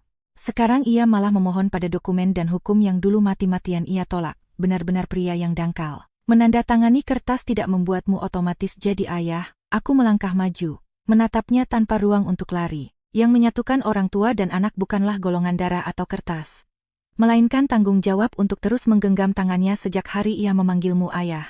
Tapi Anda kabur dari tanggung jawab itu. Saat Anda kesepian, Anda mau kembali jadi ayah? Saya tidak akan menyerahkan Bima pada pria egois sepertimu. Kumohon, aku udah nggak punya apa-apa lagi. Tarik jatuh berlutut di atas aspal. Orang yang lewat menoleh ke arah kami, tapi ia tak peduli dan terus meratap. Aku dipindah ke gudang, diusir dari apartemen, ibu juga dijauhi keluarga besar dan tiap hari menangis menyalahkanku. Tanpamu kami nggak bisa hidup, inilah tujuan aslinya. Membawa kembali samsak tinju penurut yang selama 11 tahun memakan lumpur untuk mereka, demi menutupi fakta bahwa ia mandul. Ibu Kartini menangis? Apa hubungannya dengan saya? Jawabku kejam. Dialah orang yang 11 tahun menghinaku sebagai wanita mandul tak berguna. Apakah kalian pernah memikirkan luka yang kutahan? Saya rela jadi korban karena tidak mau Bima kehilangan ayahnya. Tapi saat Anda membuang Bima, alasan saya melindungi kalian musnah seketika. Tarik membuka tutup mulutnya, namun tak ada kata yang keluar. Kenyataan bahwa ia sudah dibuang seutuhnya akhirnya meresap ke otaknya. Dulu ia pikir ia yang berkuasa membuangku. Namun saat aku melepaskan tanganku, ia bahkan tak punya kekuatan untuk berdiri sendiri. Saat itu, terdengar suara ceria dari arah rumah. Mama, udah pulang. Bima dan kakeknya sedang berjalan menghampiri. Wajah Bima cerah tanpa bayangan gelap sedikit pun. Tarik tersentak, berusaha merangkak di tanah dan mengulurkan tangannya ke arah Bima. Namun aku berdiri menghalanginya, memutus pandangannya sepenuhnya. Bima, ini papa lo. Suara serak Tarik tertiup angin dingin, tak terdengar oleh Bima. Bima berlari lurus ke arahku sambil melambaikan tangan. Maya, siapa orang ini? Tanya ayahku curiga melihat pria yang merangkak di tanah. Aku menjawab dengan tenang tanpa emosi sedikit pun. Bukan siapa-siapa. Cuma orang lewat. Satu kalimat itu menjadi pukulan mematikan terakhir baginya. Aku menggenggam tangan Bima kuat-kuat tanpa menoleh ke belakang lagi. Ayo kita pulang. Hari ini makan malamnya ayam goreng kesukaan Bima loh. Asyik. Nanti aku bantuin kakek nyiapin. Percakapan riang kami bergema di langit senja, meninggalkan suara isak tangis Tarik yang terserap ke aspal dingin. Ia terkunci selamanya dari dunia hangat yang kami bangun. Inilah awal dari kekalahan dan kesepian abadinya. Beberapa bulan berlalu sejak kejadian di taman. Musim hujan mencapai puncaknya, membawa angin yang menusuk tulang. Di kos-kosan murahnya, Tarik menggigil kedinginan dengan selimut tipis, tanpa penghangat. Hidupnya sekadar bernapas saja. Di kantor, ia benar-benar dianggap sampah. Rekan-rekan menatapnya jijik. Bagi pria bergengsi tinggi sepertinya, ini adalah neraka. Namun ia tak bisa resign. Gajinya terus dipotong paksa untuk nafkah Bima berkat surat kuasa potong gaji. Lari kemanapun, kewajiban itu akan memburunya seumur hidup. Sisa uangnya hanya cukup untuk sewa kos dan makan pas-pasan. Sial, dingin banget. Tarik menarik selimut usangnya sambil menatap amplop dari Bu Larasati. Itu adalah surat peringatan terakhir. Larangan total menghubungi Maya dan Bima. Di bawah surat resmi itu, ada secarik kertas tulisan tangan dari Maya. Di taman waktu itu Anda bertanya, bukankah Anda seorang ayah? Ya, Anda adalah ayah. Sejak hari Anda menyetujui program itu 11 tahun lalu. Hingga hari Anda membuangnya di depan pengadilan dengan menyebutnya pengganggu. Yang Anda hilangkan bukanlah anak kandung, melainkan anak yang selama 8 tahun memperkayai Anda dari lubuk hatinya sebagai ayahnya. Membaca kalimat itu, air mata Tarik tumpah tak terbendung. Raungan penyesalannya menggema di ruangan dingin. Ia baru paham makna hukuman ini. Demi obsesi pada ikatan darah, ia membuang anaknya. Ganjaran yang ia dapat adalah neraka kesepian tak berujung. Kehangatan masa lalu itu takkan pernah kembali. Ibunya, Kartini, juga gila dalam kesepian. Di rumah besarnya yang kini sunyi, ia dihantui rasa bersalah. Dulu ia merendahkan Maya, padahal dirinya sendirilah yang bodoh. Rahasia kemandulan Tarik dijaga Maya, namun Kartini menghancurkan pelindung itu. Di saat lebaran dan kumpul keluarga, tak ada satupun sanak saudara yang datang atau meneleponnya. Bima. Nenek rindu Bima. Kartini menangis memeluk mainan lama Bima di kamar kosong. Cucu satu-satunya itu telah diusirnya sendiri. Rina, si selingkuhan, juga menanggung dosa. Setelah diusir, ia ditolak oleh mantan pacarnya yang kabur dari tanggung jawab. Rina dipecat dari kantor karena rumor perselingkuhan. Kini ia jadi ibu tunggal, bekerja serabutan malam hari, tinggal di kontrakan murah sendirian membesarkan perutnya. Ini adalah akibat bagi wanita yang mencoba merebut kebahagiaan di atas kebohongan dan menghancurkan rumah tangga orang lain. Mereka semua egois, menginjak hati orang lain demi gengsi, dan kini hidup dalam kesepian dan penyesalan seumur hidup. Berbeda dengan mereka, hidup baruku dipenuhi cahaya hangat. Pekerjaanku sebagai copy editor penerbitan bisa kulakukan secara remote dari rumah ayahku di Bandung. Di kamar kerjaku yang kecil, terdapat tumpukan draft dan kangkir kopi kesukaanku. Dari jendela, aku melihat ayah dan Bima di kebun. Ma, lihat, tomatnya udah merah banget. Aku membuka jendela dan tersenyum. Wah hebat, nanti malam kita bikin salad tomat ya. Oke, biar aku yang cuci. Senyum Bima tak lagi menyisakan bayangan gelap masa lalu. Ia sudah punya banyak teman di sekolah dasar barunya dan tumbuh ceria. Di rumah ini tak ada furnitur mewah atau gengsi palsu, hanya ada kehangatan keluarga sejati yang menerima apa adanya. Malam tiba. Angin kencang menggoyang kaca jendela, tapi di dalam ruang makan terasa sangat hangat karena aroma masakan. Maya, panci sotonya udah siap, panggil ayahku. Di tengah meja, panci besar berisi soto hangat mengepulkan asap. Bima duduk memegang sendok tak sabar. Ma, cepetan, aku lapar. Kami berdoa dan makan bersama. Melihat Bima mengunyah soto dengan lahap, aku berpikir dari lubuk hatiku. Inilah kebahagiaan sejati yang kuinginkan. Penderitaan masa lalu hanyalah jalan panjang menuju meja makan yang hangat ini. Orang-orang di luar sana yang kedinginan menanggung dosa mereka bukan lagi urusanku. Puncak dari balas dendam bukanlah kata-kata kutukan, melainkan senyuman tulus putraku. Aku mengingat hari saat kami keluar dari pengadilan agama. Diterpa angin dingin, seolah kehilangan segalanya. Namun kisah keluarga yang sebenarnya baru dimulai dari sana. Saat tiba di rumah ayahku di Bandung, di depan kamar Bima ada papan nama kecil buatan tangan. Kamar Bima, meja belajar baru, rak buku, dan tirai biru. Malam itu, Bima memegang bajuku erat-erat di kasur barunya. Ma, aku bukan anak papa ya, aku memeluknya. Nilaimu tak ditentukan oleh tes medis siapapun. Kamu adalah satu-satunya putra yang mama inginkan dari dasar hati. Lalu kenapa papa membuangku? Itu bukan karena kamu tak berharga, tapi karena papa lari dari tanggung jawabnya. Bima tak salah sedikit pun. Bima menangis keras malam itu melepaskan lukanya, dan aku menggenggam tangannya sampai ia tertidur. Kini, musim telah berganti. Di bawah sinar matahari di halaman, Bima dan kakeknya sedang menyiram tanaman tomat. Kalau disiram tiap hari, akarnya bakal kuat, kata kakek. Bima memetik tomat merah itu dengan senyum cerah. Bukan lagi wajah ketakutan di depan pengadilan. Cahaya kehidupan yang kuat telah berakar dengan kokoh. Sementara Tarik dan Rina hancur oleh kebohongan mereka, dan Kartini kesepian, nafkah anak dari pengadilan tetap berjalan. Tarik memohon untuk bertemu. Tapi keselamatan psikologis Bima adalah prioritas mutlak. Kalau ia mau jadi ayah, ia harus membangun kembali kepercayaan dari nol yang sangat menyakitkan, bukan sekadar menuntut hak. Laki-laki arogan yang membuang anaknya demi ilusi ikatan darah itu kini hidup di neraka kesepian. Sedangkan Bima, seberapapun terlukanya, telah memiliki tempat untuk bilang aku pulang. Menarik napas dalam-dalam di beranda, menatap keluarga kecilku yang tertawa di halaman, aku menyadari satu hal. Yang menyatukan orang tua dan anak bukanlah golongan darah atau tes medis, melainkan tanggung jawab untuk terus menggenggam tangan anak itu dan memilihnya sejak hari ia memanggilmu ayah.